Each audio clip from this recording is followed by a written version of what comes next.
Всем привет! Сегодня мы покажем вам тактику Blitzkrieg, как она работает и самый удобный способ ее использования. Покажем вам сайт, мод и для чего это вообще все нужно.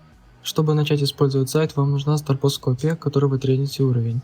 После чего заходите на страницу, создаете новый профиль и в это поле вписываете его название. Но ниже проценты, на которых находятся ваши стартовые позиции. Сайт автоматически сделает все стадии, вам только остается закрывать галки.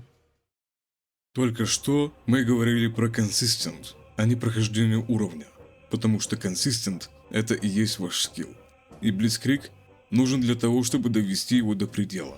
Вот Stage, вот прогресс, 53-100. Только что вы прошли уровень с 53%.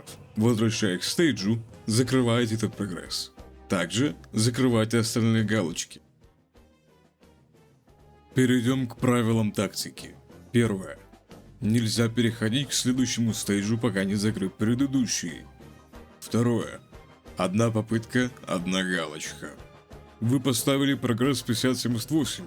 В таблице есть галочки 5062 и 6278. Закрываем 5062, потому что 50 ближе к нулю.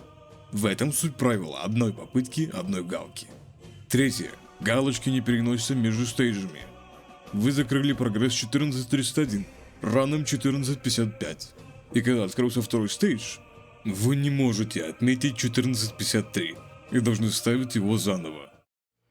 Вкратце мы узнали, что такое Blitzkrieg, для чего он нужен и как его использовать. Эта тактика нужна для того, чтобы выжать максимум конца из уровня. По итогу закрытие Blitzkrieg даст больше профита, чем единожды случайно пройти уровень. Ну а если при закрытии таблицы вы не чувствуете себя уверенно, вам ничего не мешает пойти играть в этот уровень, пока не набьете на нем консистент. И теперь, когда вы знаете, как использовать Blitzkrieg, перейдем к моду. Заходите в уровень, у вас появится новая кнопка. И здесь скоро будет ваш список профилей, которые вы создавали на сайте. Экспортируйте их в файл backup, возвращайтесь к моду и импортируйте этот бэкап. Дальше остается только прикрепить нужный файл к уровню, после чего мод уведомит вас, когда вы закроете очередной прогресс. Если вы хотите перенести все обратно на сайт, идете обратно в мод, нажимаете экспорт. У вас откроется папка с подсвеченным файлом бэкапом. Далее на сайте импортируйте его обычным импортом.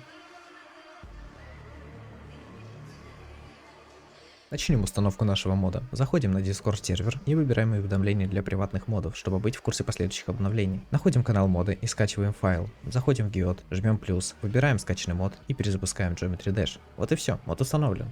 Все ссылки, а точнее Discord и сайт, вы найдете в описании. В случае багов и всяких вопросов не бойтесь обращаться в специально отведенные для этого темы в нашем Discord канале. Ну и на этом наш гайд завершается. Всем приятной игры Blitzkrieg.